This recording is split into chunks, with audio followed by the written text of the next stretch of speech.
Ką reiškia būti šiais laikais atspariam? Labai toksai gilus, kompleksinis, daugiasluoksnis dalykas.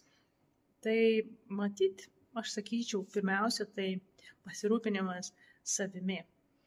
Aplinka keičiasi, žmonės keičiasi, santykiai keičiasi. Bet visam šitam chaose, kitaip nepavadinsi, neaiškume, kompleksiškume mes norime stabilumo. Ir aš noriu stabilumo. Deja, kaip aš sakau, galima plaukti, surfinti per bangas, galima jas žiūrėti. Tai kokį aš pasirenku žvilgsnį tai.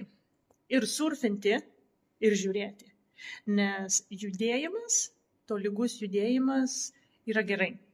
Svarbu per daug neįsijungti į bangas. Ar ne, mes sakom, nersiu dabar 100%. Galbūt nenert reikia, o po truputėlį surfinti. Ir tada tai išmokstama. Linkiu stiprybės.